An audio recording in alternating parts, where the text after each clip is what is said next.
Did you end up raising rents on your tenants or did you keep it the same? Yeah, well, I had the two gentlemen in here for those 2 years, and I kept it the same. I certainly could have bumped. Now I'm moving out into my second house hack. Those numbers that worked out to be about a break even, which is about $1,000. My mortgage, taxes, insurance, all the bills, about $1,000. I was bringing in about $1,000, living for free, breaking even. Now moving out and renting this one out full time, I'm able to rent it for about $2,000. So I'm cash flowing after bills are paid about $1,000. Still rent by the room as you move out, or are you renting out the entire property? Running out the entire property, but really I have three tenants that are paying me individually. So it's not like I'm running out to like a family and there's just one check. Really, I have three individuals. And here in Grand Rapids, it's a very popular area for young professionals or folks there's a handful of colleges nearby. In my case scenario, the tenants that I selected after background checks, the tenants I selected are three nurses. They have strong employment. They have great rental history. And I know that they'll take care of this place. So how does the lease work in that situation? Are you doing individual leases or are you doing a master lease? Good question. So I have them all on one lease. They do pay me individually, but the reason I have them all on one lease, there's a clause in there that is called joint and several, meaning individually liable for the full amount. So if one individual isn't paying, I can hold another individual liable for the full amount. So it kind of motivates everyone to make their payments.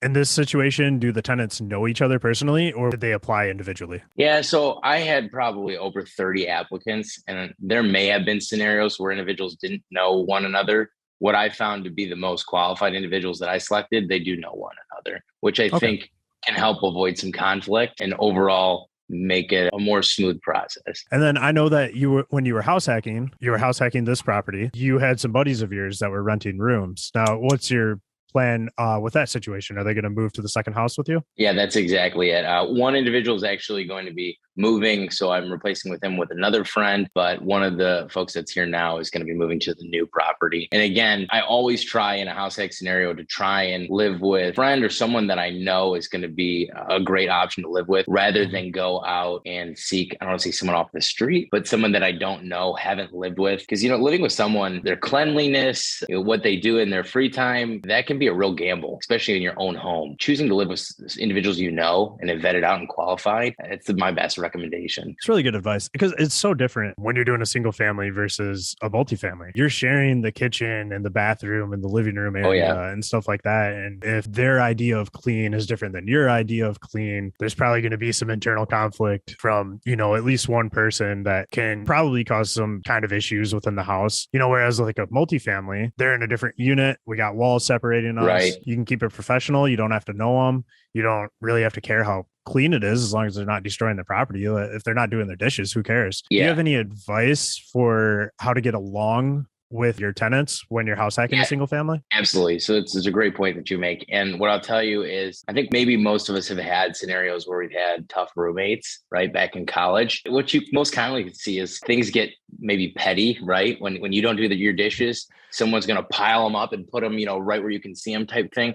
And I would tell you my advice is to, I don't want to say lower your standards, just understand what you're doing and why you're doing it. And at the end of the day, you're likely living for free or you're cash flowing a little bit of money. Are you going to jeopardize the smoothness of that because of a couple of dishes? If it's something more significant, right? Someone's smoking in the house or something that's a real issue, you absolutely need to address that. But if they're minor things, there's shoes by the door, or you really got to take a deep breath. And I would suggest you just let those things go. Even though you know these guys, did you decide to put them on a lease? Yeah, I did do a lease. What I mentioned, I think, on the previous episode is you really have a lot to lose if you don't treat this as a business. At the end of the day, you saved up all that money, made the down payment, and you're paying for the upkeep of the property. There's a lot to lose if you don't have a lease in place. And a lease document is really the worst case scenario. You'd like to never have to go to it, but if a circumstance arises where you do need to go to it, you're going to wish you had one. Yeah, it's great advice. I definitely recommend, even if you know the person personally, if they're a tenant and they're paying you rent, get them on a lease. And you can kind of use the lease as the bad guy. They